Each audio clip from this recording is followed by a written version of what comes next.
नमस्कार दोस्तों, स्वागत है आपका एक बार फिर से इलेक्शन रिजल्ट अपडेट्स के इस खास एपिसोड में। आज हम बात करेंगे तेलंगाना के 2028 विधानसभा चुनावों को लेकर, जहां राजनीतिक हलचल अभी से जोर पकड़ रही है। भारतीय जनता पार्टी जहां सत्ता में आने का पूरा दावा ठोक रही है, वहीं बीआरएस भी कांग्रेस को हराकर वापसी के लिए पूरी ताकत झोंक रही है। आखिर किसकी बनेगी सरकार? क्या फिर से सत्ता में लौटेगी बीआरएस या इस बार बीजेपी का खाता खुलेगा सत्ता की कुर्सी पर?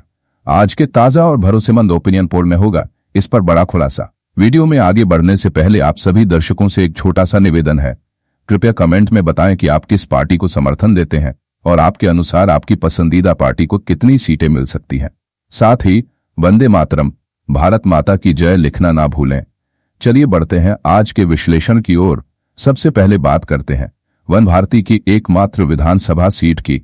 यहां पर बीआरएस को एक सीट मिलने की संभावना है, जबकि बीजेपी, कांग्रेस और एआईएमआईएम को इस क्षेत्र में कोई बढ़त नहीं मिलती दिखाई दे रही है। अन्य पार्टियां भी यहां से बाहर होती नजर आ रही हैं।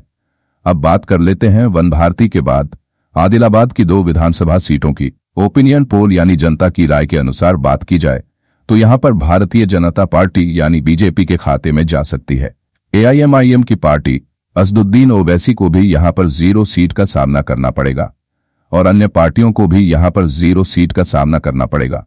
दोस्तों, अब कर लेते हैं बात भोंगीर की। भोंगीर में 2 विधानसभा सीटें हैं। 2 में से एक पर भाजपा तो एक पर बीआरएस, कांग्रेस पार्टी, एआईएमआईएम और अन्य पार्टियां यहां पर सुपड़ा साफ हो सकती है। अब बात करें तेलंगाना की 119 विधानसभा सीटों में से 5 विधानसभा सीटों पर जो ओपिनियन पोल दिखाया जा रहा है, तो यहां पर बीजेपी को 2 सीटों पर बढ़त मिल रही है, जबकि बीआरएस को 3 सीटों पर बढ़त मिल रही है, यानी 5 में से 3 सीटें बीआरएस के खाते में जाती दिखाई दे रही हैं। कांग्रेस पार्टी का यहां पर खाता खुलता हुआ दिखाई नहीं दे रहा है। दोस्तों, अब बात कर लेते हैं मेरठ जिले की 2 विधानसभा सीटों की। यहां पर 2 में से भारतीय जनता पार्टी यानी बीजेपी को 1 सीट और बीआरएस के खाते में 1 सीट जाने की संभावना है। बाकी कांग्रेस, एआईएमआईएम के असदुद्दीन ओवैसी और अन्य पार्टियां यहां पर सुपड़ा साफ हो सकती हैं। चलिए दोस्तों, अब बात कर लेते हैं तेलंगाना के अगले जिले रचना सिरसिला की। रचना सिरसिला में 2 विधानसभा सीटें हैं। 2 में से भारतीय जनता पार्टी यानी बीजेपी को 1 सीट, बाकी कांग्रेस पार्टी के राहुल गांधी को 0, एआईएमआईएम के असदुद्दीन ओवैसी को भी 0 और अन्य पार्टियों को भी 0 सीट का सामना करना पड़ सकता है। चलिए दोस्तों, अब बात कर लेते हैं तेलंगाना के अगले जिले जयशंकर भूपालपल्ली की। जयशंकर में 2 विधानसभा सीटें हैं। यहां पर भारतीय जनता पार्टी को पहली बार दोनों ही विधानसभा सीटों पर जीत हासिल करने में कामयाबी मिल सकती है। बाकी बीआरएस यानी कि चंद्रशेखर राव की पार्टी को यहां पर 0 सीट मिलने की संभावना है। कांग्रेस पार्टी को भी 0, एआईएमआईएम को भी यहां पर 0 सीट का सामना करना पड़ेगा। दोस्तों, यहां पर बात कर लेते हैं जोगुलंबा गढ़वाल की। जोगुलंबा गढ़वाल में 2 विधानसभा सीटें हैं और यहां पर दोनों ही विधानसभा सीटों पर यानी कि बीजेपी यानी भारतीय जनता पार्टी को 0 सीट पर सिमट कर रहना पड़ेगा। बाकी बीआरएस यानी कि चंद्रशेखर राव की पार्टी बीआरएस को यहां पर दोनों विधानसभा सीटें मिल रही हैं। बाकी बात करें कांग्रेस पार्टी, एआईएमआईएम और अन्य पार्टियों की, यहां पर सुपड़ा साफ हो सकता है। चलिए दोस्तों, अब बात कर लेते हैं तेलंगाना की अब तक की 119 विधानसभा सीटों में से 13 विधानसभा सीटों के ओपिनियन पोल की। तो यहां पर भारतीय जनता पार्टी यानी बीजेपी को 6 सीटें, बीआरएस को 7 विधानसभा सीटें और कांग्रेस पार्टी को 0 सीटों का सामना करना पड़ रहा है। चलिए दोस्तों, अब बात कर लेते हैं अगली 2 विधानसभा सीटों की। यहां पर भारतीय जनता पार्टी यानी बीजेपी को 1 सीट, बीआरएस यानी कि चंद्रशेखर राव की पार्टी को 1 सीट मिल सकती है। कांग्रेस पार्टी को 0, एआईएमआईएम यानी असदुद्दीन ओवैसी की पार्टी को 0 और अन्य पार्टी को भी 0 सीटों का सामना करना पड़ेगा। दोस्तों, स्वागत है महबूबाबाद में। महबूबाबाद में 2 विधानसभा सीटें हैं और यहां पर दोनों में से बीजेपी यानी भारतीय जनता पार्टी को 0, एआईएमआईएम को 0, बीआरएस को 1 सीट, कांग्रेस पार्टी को 0 और अन्य पार्टी को यहां पर 1 सीट मिल सकती है। बाकी दोस्तों, यहां पर बात कर लेते हैं वारंगल ग्रामीण की। वारंगल ग्रामीण की बात करें तो 2 विधानसभा सीटें हैं। 2 में से एक पर बीजेपी और एक पर बीआरएस, कांग्रेस पार्टी, एआईएमआईएम और अन्य पार्टी का यहां पर सुपड़ा साफ हो सकता है। दोस्तों, अब बात कर लेते हैं वारंगल अर्बन की। वारंगल अर्बन में 3 विधानसभा सीटें हैं। 3 में से 1 पर बीजेपी, 2 पर बीआरएस, कांग्रेस पार्टी, एआईएमआईएम और अन्य सभी को 0 सीटों का सामना करना पड़ेगा। दोस्तों, अब बात कर लेते हैं तेलंगाना के अगले जिले यानी कि कामारेड्डी की। कामारेड्डी में 3 विधानसभा सीटें हैं। 3 में से 2 पर बीजेपी यहां पर बढ़त बना सकती है। कांग्रेस पार्टी को यहां पर 1 सीट मिल सकती है, यानी कांग्रेस पार्टी को बढ़त मिल सकती है। बीआरएस यानी कि चंद्रशेखर राव की पार्टी को यहां पर 0 सीटों का सामना करना पड़ेगा। एआईएमआईएम के खाते में यहां पर 0 सीट और अन्य पार्टियों को भी 0 सीटों का सामना करना पड़ेगा। दोस्तों, अब बात कर लेते हैं तेलंगाना की 119 विधानसभा सीटों में से अब तक 25 विधानसभा सीटों के ओपिनियन पोल की। तो 25 में से 11 विधानसभा सीटों के साथ बीजेपी यहां पर पहली बार 11 विधानसभा सीटें जीत सकती है। बाकी कांग्रेस पार्टी की बात की जाए तो यहां पर 1 सीट पर बढ़त बनती दिख रही है। एआईएमआईएम की बात करें तो यहां पर 0 सीट पर सिमट रही है। बाकी बात करें तेलंगाना की सबसे बड़ी और पहले की सत्ताधारी पार्टी बीआरएस की, तो उसे यहां पर 12 सीटों पर बढ़त मिल रही है। अन्य पार्टी को 1 विधानसभा सीट पर संतोष करना पड़ सकता है। दोस्तों, अब मंचिरियाल की बात कर लेते हैं।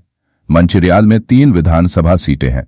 3 में से 1 पर बीजेपी और 2 पर बीआरएस को यहां पर बढ़त मिल सकती है। कांग्रेस पार्टी, एआईएमआईएम और अन्य को समर्पण करना पड़ सकता है। चलिए दोस्तों, अब बात कर लेते हैं नगर कुरनूल की। नगर कुरनूल में 3 विधानसभा सीटें हैं। 3 में से 2 पर बीजेपी, 1 पर बीआरएस। कांग्रेस पार्टी के खाते में 0, एआईएमआईएम के खाते में भी 0 सीट कंफर्म हो सकती है। चलिए दोस्तों, अब बात कर लेते हैं तेलंगाना के अगले जिले निर्मल की। निर्मल में 3 विधानसभा सीटें हैं। 3 से 2 विधानसभा सीटों पर भारतीय जनता पार्टी, बाकी कांग्रेस पार्टी को 0, एआईएमआईएम के खाते में 0 और अन्य को भी 0 सीटों का सामना करना पड़ सकता है। चलिए बात कर लेते हैं जगत्याल की। जगत्याल में 3 विधानसभा सीटें हैं। 3 में से 1 पर बीजेपी, 1 पर बीआरएस और कांग्रेस पार्टी को भी 1 सीट, यानी बीजेपी, बीआरएस और कांग्रेस को 1-1 सीट मिल सकती है। एआईएमआईएम के खाते में 0 और अन्य पार्टियों को भी 0-0-0 का सामना करना पड़ेगा। बाकी बात करें जनगांव में 3 विधानसभा सीटें हैं। तीनों विधानसभा सीटों पर भारतीय जनता पार्टी विजय हासिल करने में कामयाब हो सकती है। बीआरएस यानी कि चंद्रशेखर राव की पार्टी को यहां पर 0, एआईएमआईएम और कांग्रेस तथा अन्य पार्टियों का यहां पर सुपड़ा साफ हो सकता है। चलिए दोस्तों, अब बात कर लेते हैं तेलंगाना की। अब तक 119 विधानसभा सीटों में से 40 विधानसभा सीटों का ओपिनियन पोल आपको दिखाया जा रहा है। तो यहां पर 20 सीटों पर बीजेपी पर बढ़त बना रही है। बीआरएस को यहां पर 17 सीटें, कांग्रेस पार्टी को 2 सीटें और अन्य पार्टी को 1 सीट मिल सकती है। चलिए बात कर लेते हैं तेलंगाना के पेद्दापल्ली जिले की। यहां 3 विधानसभा सीटें हैं। चंद्रशेखर राव की पार्टी बीआरएस को 1 सीट, कांग्रेस को कोई सीट नहीं मिल रही। अब बात कर लेते हैं करीमनगर की। करीमनगर में 4 विधानसभा सीटें हैं। 4 में से 2 पर बीजेपी, 1 पर बीआरएस और 1 सीट पर कांग्रेस को बढ़त मिल सकती है, यानी बीजेपी को 2 सीटें, बीआरएस और कांग्रेस पार्टी के खाते में 1 सीट जाती हुई दिखाई दे रही है। एआईएमआईएम और अन्य पार्टियों को 0 सीट का सामना करना पड़ेगा। चलिए दोस्तों, अब बात कर लेते हैं सिद्धिपेट की। सिद्धिपेट में 4 विधानसभा सीटें हैं। इनमें से 3 पर भारतीय जनता पार्टी यानी बीजेपी बढ़त बना रही है। बीआरएस को यहां पर 1 सीट, कांग्रेस पार्टी, एआईएमआईएम और अन्य पार्टियों को सुपड़ा साफ होना पड़ सकता है। दोस्तों, अब एक और जिला सूर्यापेट। सूर्यापेट में 4 विधानसभा सीटें हैं। यहां पर भी भारतीय जनता पार्टी और बीआरएस यानी कि चंद्रशेखर राव की पार्टी दोनों को 2-2 सीट मिलने की प्रबल संभावना बनी हुई है। कांग्रेस, एआईएमआईएम और अन्य पार्टियों को यहां पर सुपड़ा साफ हो सकता है। बाकी बात कर लेते हैं विकाराबाद की। विकाराबाद में 4 विधानसभा सीटें हैं। यहां भारतीय जनता पार्टी यानी बीजेपी को 1 सीट पर बढ़त मिल रही है। कांग्रेस पार्टी के खाते में 2 सीट जाती हुई दिखाई दे रही हैं। 4 में से 2 सीटों पर कांग्रेस अकेले ही जीत रही है। बीआरएस यानी कि चंद्रशेखर राव की पार्टी को यहां पर 1 सीट, बाकी एआईएमआईएम और अन्य पार्टियों का यहां पर सुपड़ा साफ हो सकता है। अब बात कर लेते हैं महबूबनगर की। यहां 5 विधानसभा सीटें हैं। 5 में से बीजेपी यानी भारतीय जनता पार्टी को अच्छी खासी बढ़त के साथ 4 सीटें मिल सकती हैं। बीआरएस यानी कि चंद्रशेखर राव की पार्टी को यहां पर 0 सीटें, कांग्रेस पार्टी को एक सीट का संतुष्ट रहना पड़ेगा। बाकी एक और जिले की बात करें जहां 5 विधानसभा सीटें हैं। 5 में से बीजेपी यानी भारतीय जनता पार्टी को एक सीट, बीआरएस के खाते में 2 सीट, कांग्रेस पार्टी को यहां पर 2 सीटों पर बढ़त मिलती हुई दिखाई दे रही है। दोस्तों, अब बात कर लेते हैं तेलंगाना की 119 विधानसभा सीटों में से अब तक 69 विधानसभा सीटों का ओपिनियन पोल आपको दिखाया जा रहा है। तो यहां पर भारतीय जनता पार्टी यानी बीजेपी को 35 विधानसभा सीटों पर बढ़त मिल रही है, बीआरएस को 25 विधानसभा सीटें, कांग्रेस पार्टी को कुल 8 सीटें और अन्य पार्टी को 1 विधानसभा सीट मिलने की संभावना प्रबल बनी हुई है। चलिए बात कर लेते हैं खम्मम की। खम्म में 5 विधानसभा सीटें हैं। 5 में से 2 पर बीजेपी और 1 पर बीआरएस को बढ़त मिल सकती है। कांग्रेस पार्टी के खाते में 1 सीट जाती हुई दिखाई दे रही है। एआईएमआईएम और अन्य पार्टियों को 0 सीट का सामना करना पड़ेगा। बाकी बात करें मेडल मलका की। मेडल मलका में 5 विधानसभा सीटें हैं। 5 में से 2 पर बीजेपी और 2 पर बीआरएस को बढ़त मिल सकती है। वहीं कांग्रेस पार्टी के खाते में 1 सीट जाती हुई दिखाई दे रही है। एआईएमआईएम और अन्य पार्टियों को 0 सीट का सामना करना पड़ेगा। अब बात करते हैं संगारेड्डी की। संगारेड्डी में 5 विधानसभा क्षेत्र हैं।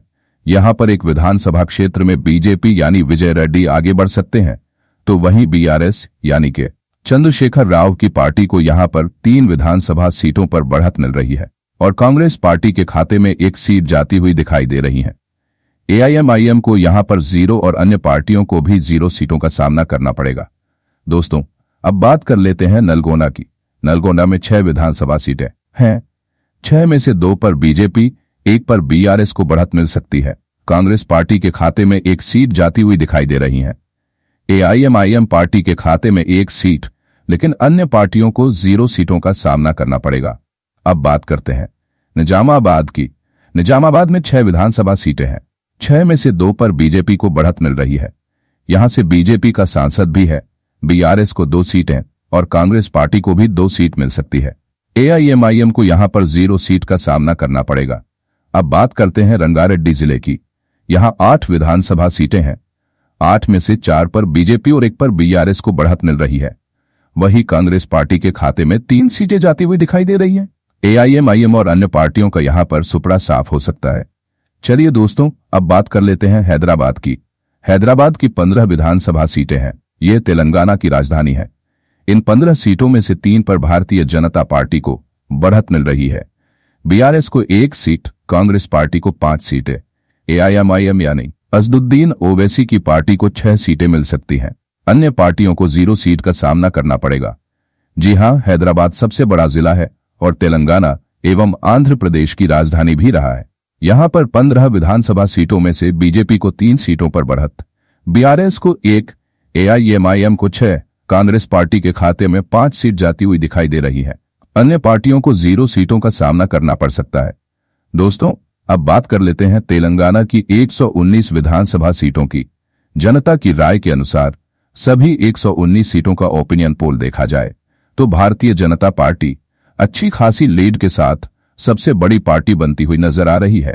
यानी कि बीजेपी यहां पर 51 विधानसभा सीटों पर बढ़त बना रही है। 36 सीटों पर चंद्रशेखर राव की पार्टी बीआरएस को बढ़त मिल रही है। यह साफ नजर आ रहा है कि इस बार पहली बार बीजेपी तेलंगाना में बीआरएस को सीधी टक्कर देते दिखाई दे रही है। कांग्रेस पार्टी यहां पर सिर्फ 24 सीटों पर सिमटती नजर आ रही है। एआईएमआईएम को 7 सीटों पर बढ़त मिल रही है।